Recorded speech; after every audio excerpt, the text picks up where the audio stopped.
pretty amazing stuff. Since they discovered thousands of years ago that you could heat it and turn it into something that was hard and useful, it's found its way into our lives in lots of ways. From agricultural pipes and flower pots, through toilet bowls and wash basins, to domestic ware and fine porcelain and bone china. Most of the pots in our homes probably come from large overseas factories, but there are also some in Australia. There's quite an interesting pottery in Bendigo, Victoria.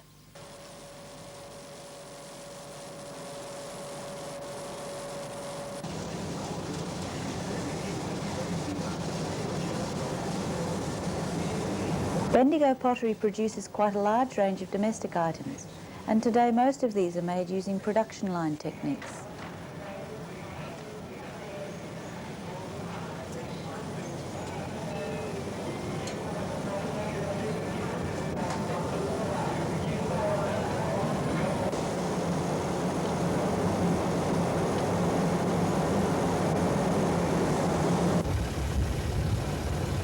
But it's the history of the factory, with its salt glazing and the old wood-fired kilns, that has now made Bendigo pottery into a major tourist attraction. Alex Gill worked at the pottery for 52 years. I asked Alex why he chose to make pottery his career. I took it up as a career because I needed a job and I was desperate, you know. It was towards the end of the Great Depression, couldn't get a job anywhere. And I walked Bendigo trying to get a job, mainly looking for a trade. I thought I might have liked to be a motor mechanic, but, you know, that was to try and get something that I had in years to come, but I couldn't get a job anywhere, and I had a brother that worked here, and he got a job here through our family butcher. He knew how poor we were, and he also delivered meat to a chap by the name of Jack Sperling, who was in charge of dispatch. And he told us that this lad wanted a job, and Jack got Frank, that's my brother, a job down here. And then at the age of 13, I attained my merit certificate, and Mum said, "Oh, would you like to go on to higher education?" I said, "Look, you can't afford it, Mum, I've got to get a job." So I walked Bendigo looking for a job, couldn't get one, and through my brother Frank, the boss said, "Have you got another brother home that wants a job?" And he said yes. So he came home one night and said, "There's a job down at work." And I said, "Well, that's mine." So I borrowed a pair of his long pants, because in those days you wore short knickers, and when Frank started work he had long pants, of course, and I borrowed a pair of his long pants and hopped on the bike. And the first morning Mum walked out to the gate with us and said, "Son, roll up your sleeves and look like a worker." Needless to say that after about 6 months here, I had to have my sleeves rolled up because I got a job on the wheel, and that's how I come to start at Bendigo Pottery. Up to that stage, I didn't even know what pottery was all about. In the 1930s, Alex learned his trade in an unofficial apprenticeship system. Youngsters who showed interest and aptitude were taught by the older skill throwers. Well, yeah, they were. I believe Tom Matthews that I used to stand there for hours just watching Tom, because I believe he was the best potter I ever seen go through the plate, without a doubt, you know. And I used to stand there and watch him, hoping that one day I'd be as good as him. Whether I ever became as good as him or not, who knows, you know.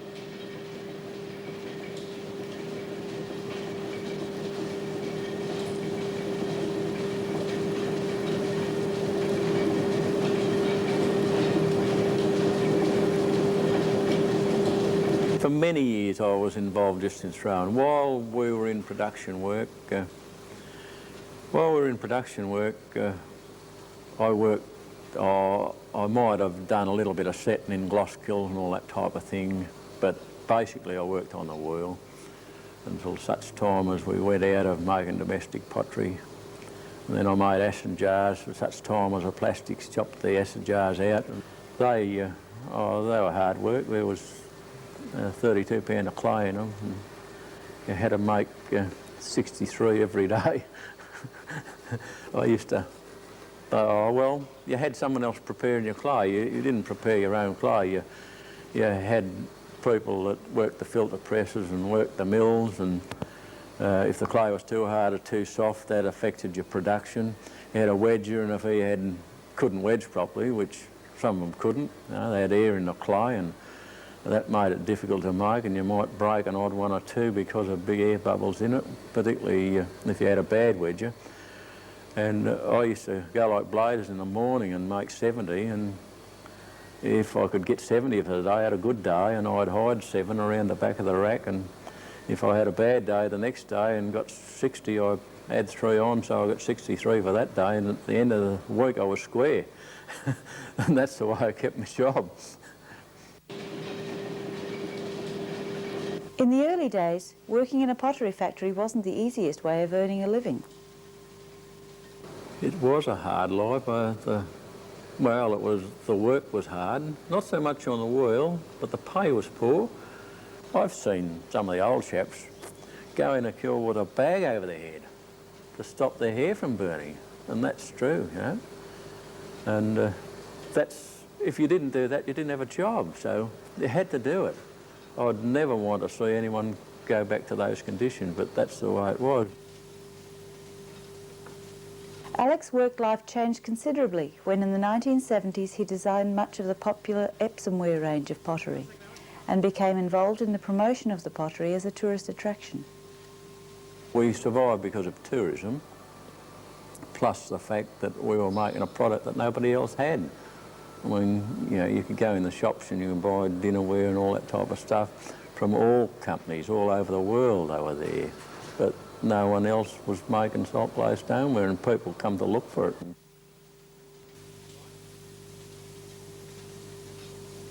Alec retired in 1987 after 52 years with the company, one of the last production throwers to work in a large-scale pottery in Australia.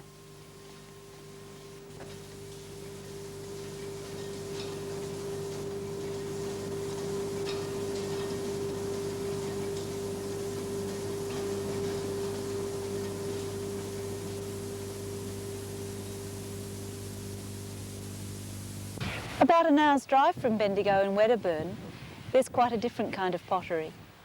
It's a small operation run by Judy Lorraine, who's been working with clay for about 30 years, although she was initially trained as an architect. Some of the things in Judy's shop you'd recognise, but most of the things that Judy enjoys making are quite unusual.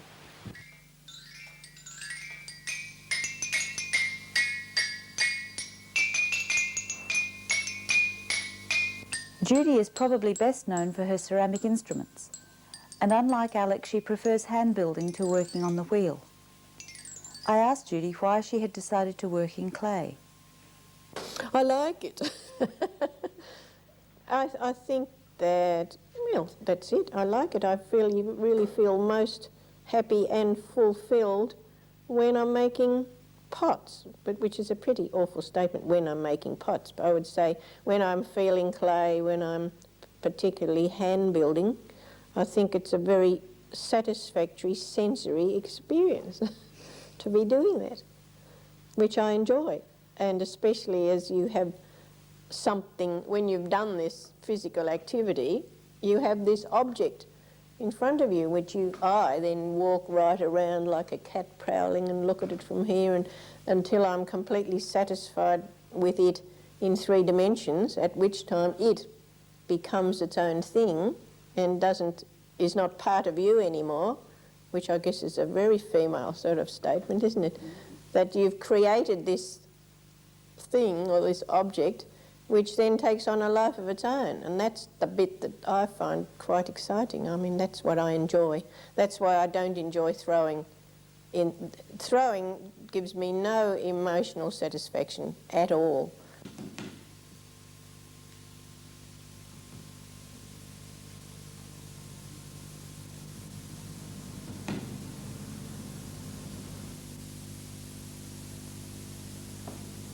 It was 1975 when I started making instruments, and the instruments grew out of my previous sculptural work.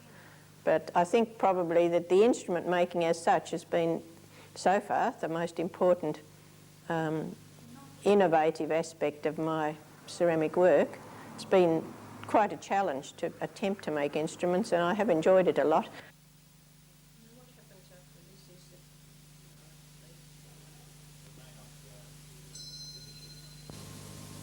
It's important to me that my instruments make a sound that, if not absolutely agreeable to the ear, has the potential to combine with other sounds and make music. And I don't really like the word music because I prefer to use the word sound. So that it's not important to me that my instruments fit into a traditional known Western thinking about music. So that I would perhaps tend to say that my instruments were fitting into contemporary music in that they portray feelings, ideas, perhaps emotive of atmospheres in the country, in the city, or specific areas, so that they don't have to me to in any way resemble Western instruments.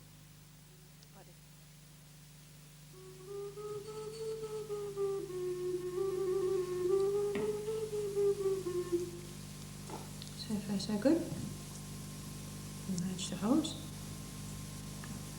Increase the amount of air that goes in. Try it again.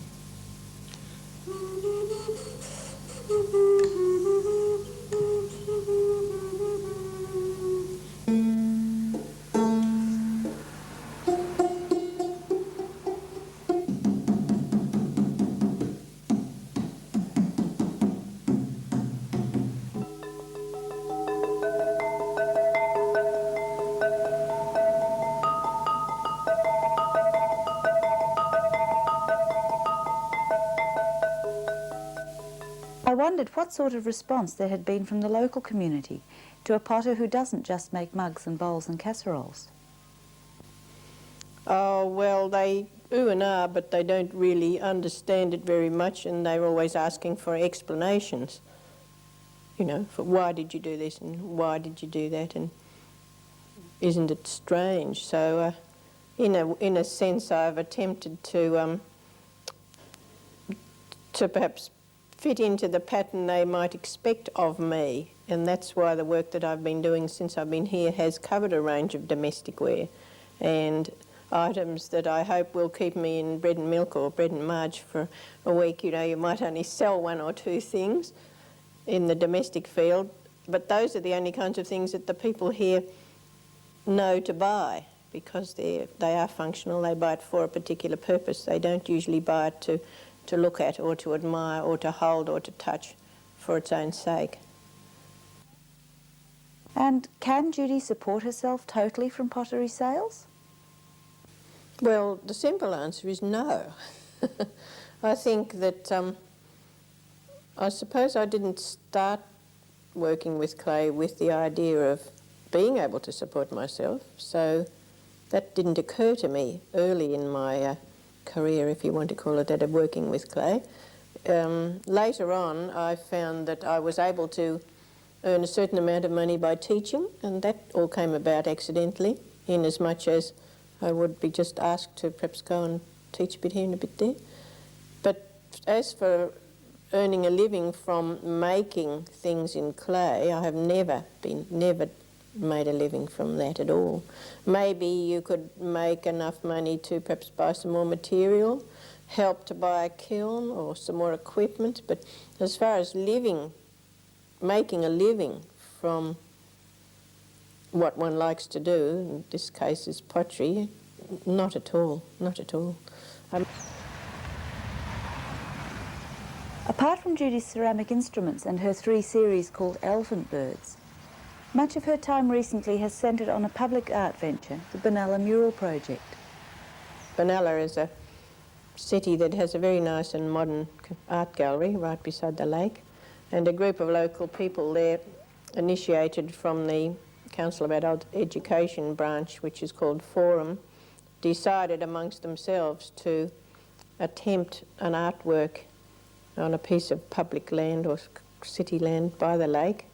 They had thought of having a painted mural of some sort. The word mural features heavily in all conversations that come up about Benalla, and eventually they thought that they had quite a strong group of a potters group there, that the idea came to create a ceramic mural.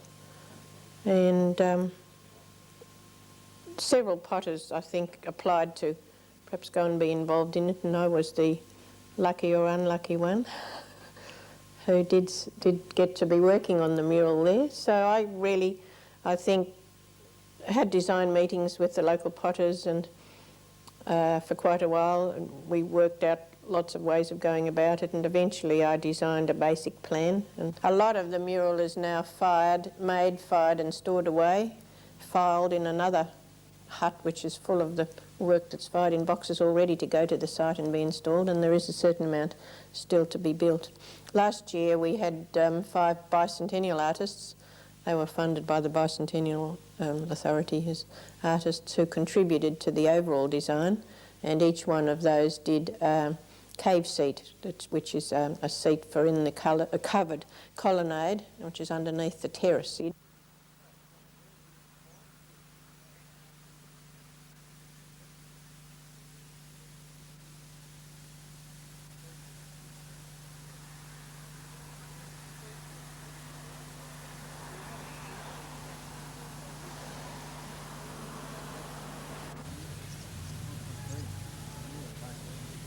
I've also kept the sound aspect in the mural, and I worked again with Ros Bent, who has worked with me in the 70s on playing my instruments and recording and composing with them as sound sculpture. She had used ocarinas, drums, gamelins, quite a lot of my instruments previously, and it was great to be able to have her involvement on the mural as well. At the mural we designed to a larger scale, and we produced 3 instruments which are called thongophones because you play them with thongs, and they're built into the structure.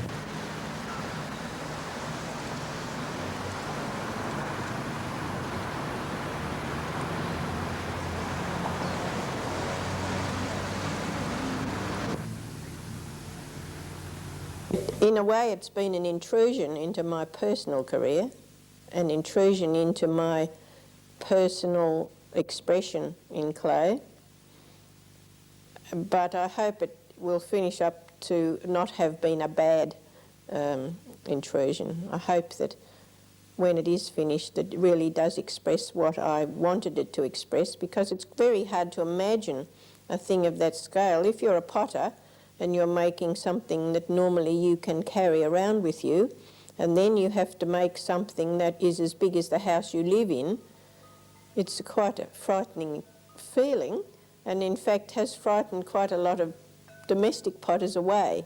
They look at it and just sigh, and don't look at it, they look at perhaps the plans of it and think, oh, couldn't do that, you know, couldn't. So it's an enormously large and ambitious project. Alex Gill made the acid jars and ginger beer bottles that are bought in antique shops, and the Epsomware that's still used in many households. For him, working with clay was the means of earning a much-needed income to support his family. But he also gained satisfaction with the recent developments in Bendigo pottery. Judy's work is far more likely to be found in art galleries and public spaces. For her, working with clay is a means of exploring ideas and expressing herself.